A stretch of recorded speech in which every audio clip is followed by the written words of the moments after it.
Hello guys, this is Trevor with Java Video Tutorials.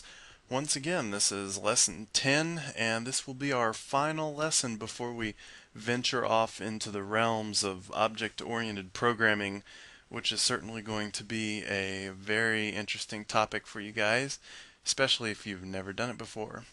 But one last thing I want to do before we get to that is go over nested loops and two-dimensional arrays, or maybe even more than one dimension.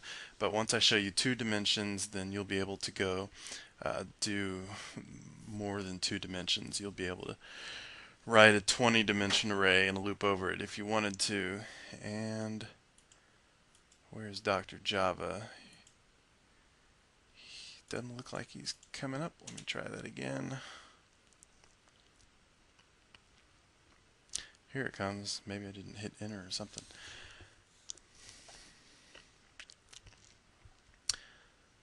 So let's put this in your window here.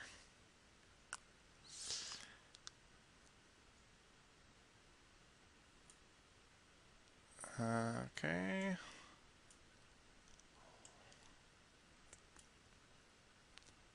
There we are. Okay, 2D array. Well, arrays, as you know them right now, are linear, meaning that every piece of data is by itself, and they just have a simple order: 1, 2, 3, 4, 0, 1, 2, 3, 4, 5, and so on.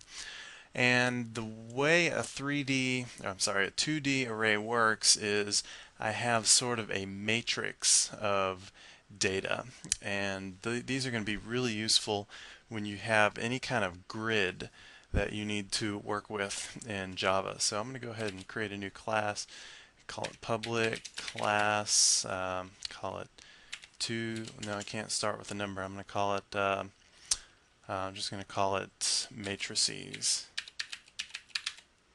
Okay, and then we'll do our public void main. Okay, so basically when you get down to it, a two-dimensional array in Java, note that this can be different in other languages, but in Java, all you really have is an array of arrays. So let's just create a regular array first and call it int array, you know, just call it x equals new int, and then we'll say it's got 5 elements. So you've seen this before, but if I wanted to create a data type that was an array of int arrays, that'd be kind of like putting this object in parentheses, and then I have an array of those. But the proper syntax that you'll see is just like this. You're going to have an int array array.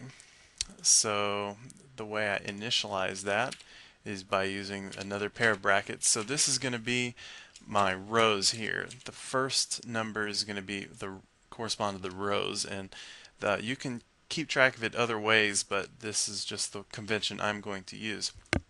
So it's going to have 5 rows and let's say 8 columns. So there is my declaration for my two-dimensional integer array. And let's go ahead and assign some values. So I'm going to say, int array of 0 sub 0 is going to be 5. And then I'll do a few more of those.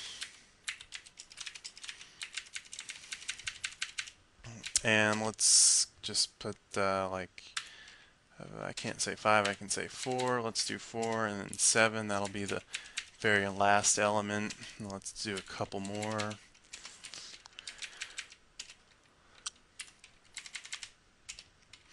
Okay, and so that is my, these are just some initial values. So now I want to print out this array. Well, there's an easy way to do it if you understand what's going on. If you looked real closely at the loops lesson, number 9, then this should make a lot of sense to you. But remember, we're not going to loop over just a single dimension array or a linear array. It's got to go over two dimensions, which means we're going to need two for loops. So I'm going to say for int I is equal to 0, I is less than x dot length, and then say I plus plus. Now that statement will loop over this array, which I've just highlighted.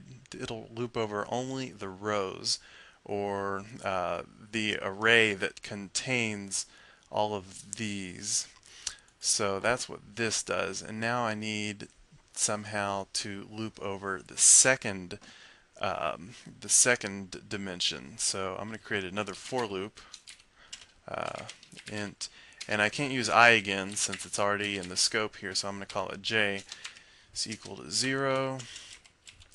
J is less than. Now here's where it gets a little tricky. You might have to think about it for a second, but every row in this two-dimensional array has a certain number of elements in it, and that's very important because row 0 is going to have the same number of elements as row 3, and all of them are going to have the same number of elements. So what I can do is I can say x sub 0, and this is going to call the first layer of this array basically, and it's just going to say that array.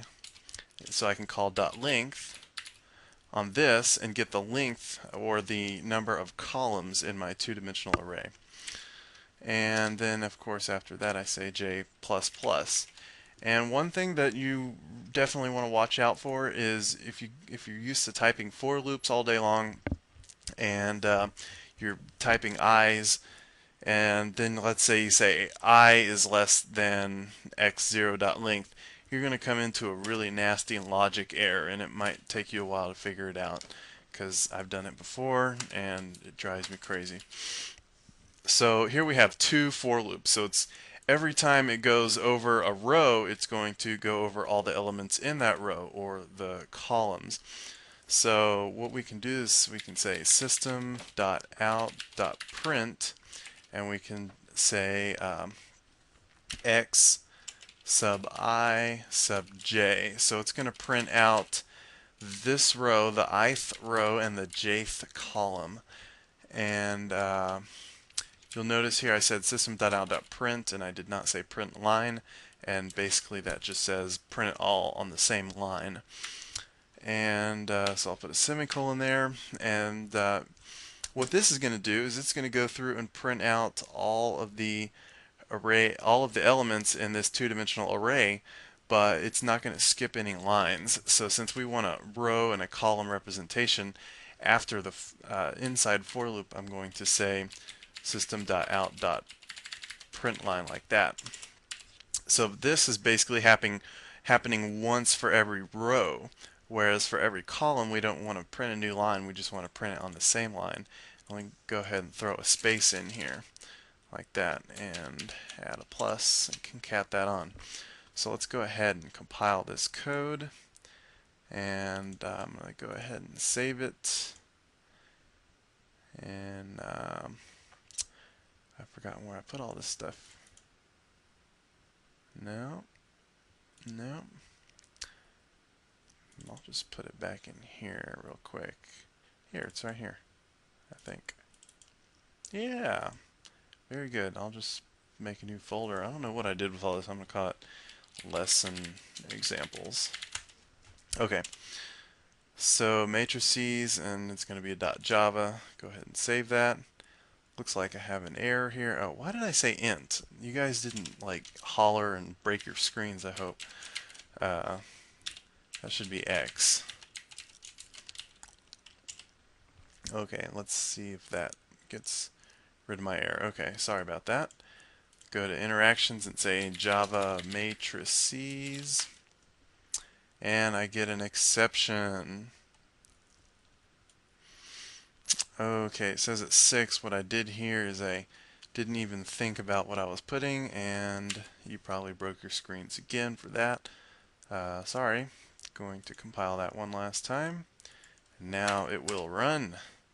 You can see here I have printed out my 5 row by 8 column array, and you'll see in the spot 0, 0 there's a 5, in 4, 7 there's a 5. So if we go the 4th row or the 5th row, 1, 2, 3, 4, 5, in the 7th column it's right there. 2 and 2, so 0, 1, 2, 0, 1, 2, so that's this 5, and then the last one is this 5. So congratulations, you have just created a two-dimensional array. And if you want, you can make 3 dimensions, you can make 4 dimensions, 5 dimensions, you can make as many as you want as long as you have a for loop for each dimension. And of course you have to change this counter variable. So finally, the last thing I'm going to do is I'm going to change this syntax here to the enhanced for loop like I showed you in the last lesson. So it's going to be int array I comes from the array x, because remember x is an array of arrays, so every time I iterate over it, it's going to give me back an int array. And then for this one, every time I iterate over one of those arrays, it's going to have an element of an int. So I can say int j, and I come from I, because I takes the value of just one of those arrays. Because remember, each row is like a single array of ints. So I'm going to go here and just replace this with j, and go ahead and compile that, and that should produce the same result. And it sure did. So your assignment, I might get around to putting this on the assignments page, but I want you guys to create a create two-dimensional arrays, make them the same size, and use the math.random function and fill in the arrays with random integers, and then take those two arrays and then add them together so that your result is a single array, but every element is the sum of the corresponding two elements in the two random arrays that you created. And if you can do that, then I think you're ready to move on to the wonders and powerful object-oriented programming topics. So that will be next, and I'm glad you guys are here enjoying the lessons, and I'll see you next time.